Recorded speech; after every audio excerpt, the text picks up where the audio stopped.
নমস্কার বন্ধুরা, আশা করছি তোমরা সকলেই ভালো আছো। যে যেখান থেকে আমার ব্লগটি দেখছো, তোমাদের সবাইকে অনেক অনেক স্বাগত জানিয়ে আজকের ব্লগটা শুরু করলাম।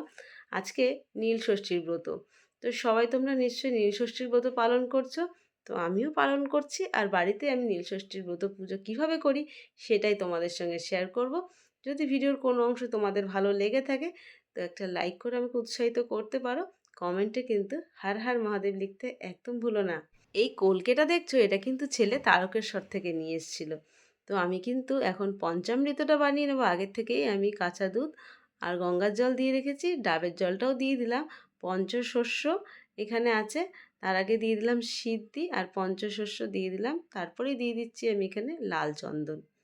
তো এক এক করে আমি দেবো। আমি অনেকবার তোমাদের সঙ্গে এই ভিডিও আমি শেয়ার করেছিলাম, তাই সেইভাবে আমি ভিডিওটা শ্যুট করিনি কোনো রকম এক হাতে ক্যামেরা ধরে। আমি তোমাদের জন্য ছোট্ট একটা ভিডিও আজকে শেয়ার করছি।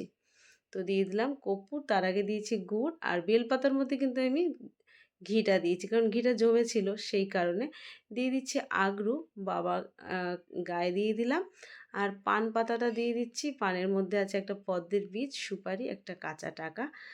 আর এখানে আমি নৈবেদ্য গুছিয়ে নিয়েছি, একটা পানের খিলি দিয়েছি। পানের খিলিটা আমি সব ঠাকুরের পুজোতেই দিই। আমি মনে করি খাওয়ার শেষে মুখ শুদ্ধির জন্য পান পাতাটা অবশ্যই দরকার হয়, সেই কারণে। পুজো সম্পর্কে আমার কোনো জ্ঞান ধারণা নেই, যেটুকু যা করি নিজের ভক্তি, ভালোবাসা, শ্রদ্ধা থেকে। তো তোমরা অনেকে অনেক কমেন্ট করতে পারো যে এটা ঠিক করনি, ওটা ঠিক করনি, তার জন্য আমি ক্ষমা চেয়ে নিচ্ছি, কারণ পুজো সম্পর্কে আমার কোনো জ্ঞান নেই। আমি যেটুকু যা দেখে শিখেছি আর নিজের ভক্তির থেকে আমি করে থাকি। আমি কিন্তু ভস্ম দিয়ে তারপরে একটু কাঁচা দুধ গঙ্গার জল দিয়েছিলাম, তারপরে আমি আবার ঘি আর মধু দিয়ে আবারও বাবাকে স্নান করিয়ে নিচ্ছি। ভস্মটা দিয়ে শুধু হাতে একটু ডলে নিতে হয়, তো সেটা আর করা হয়নি। তো সরু ধারায় জল ঢেলে নিয়েছি। কাঁচা দুধ ঢালার পরে আমি শুধু গঙ্গার জল দিয়ে বাবাকে ভালো করে পরিষ্কার করে নিচ্ছি। এই দুধ জলের মধ্যে বাবাকে আমি রাখবো না, বাবাকে পরিষ্কার করে তুলে শুকনো জায়গায় আমি রাখবো। পরে একটু কাঁচা দুধ আমি বাবার মাথায় ঢেলে দেবো। একদম শুকনো রাখতে নেই, মুছিয়ে নিচ্ছি গা।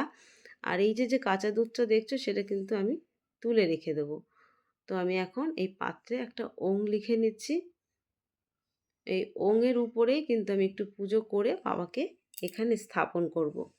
আমি যে চন্দন দিয়ে আমি ওংটা লিখছি, এই চন্দনটাও কিন্তু অষ্টগন্ধা। এটা কিন্তু কপালে পড়ে, তো তোমরা অনেকেই দেখেছো। তো আমি এখন কিছু আতপ চাল আর ফুল দিয়ে জায়গাটা পুজো করে একটু আগরু মানে সুগন্ধি দিয়ে দিচ্ছি। আগরু কিন্তু বাবার ভীষণ পছন্দ, বাবা কি সব ভগবানের খুবই পছন্দ। আবারও একটু গাটা মুছিয়ে নিলাম, যেখানে যা জল ছিল সেটাকে আমি মুছিয়ে নিচ্ছি।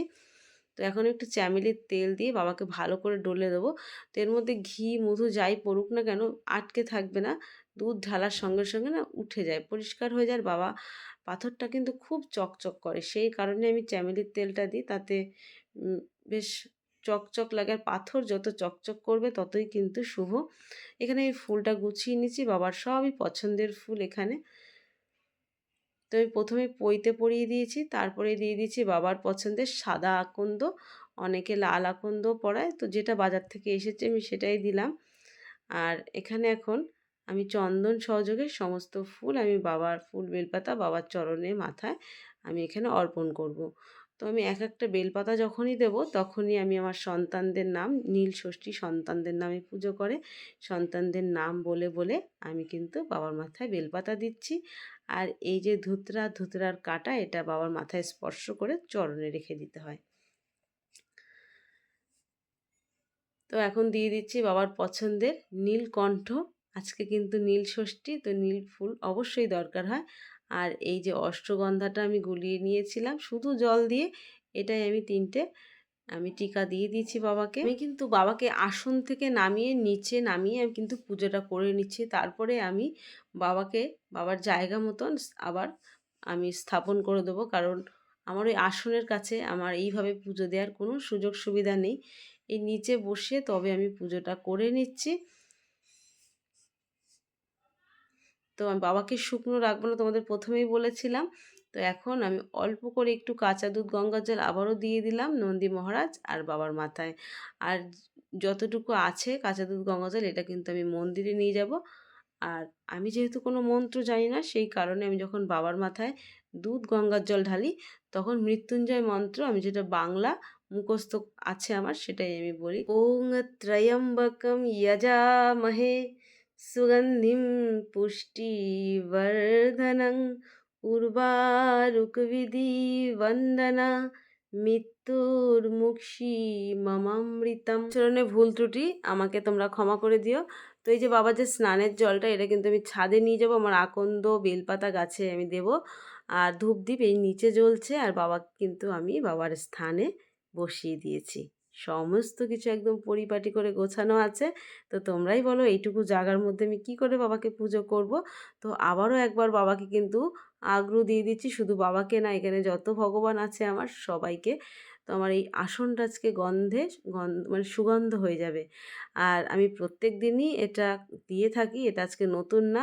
আর বাবার ভক্ত আমি সারা বছর, আজকে বলে না। তো আমি এখন আরতি করে নিচ্ছি।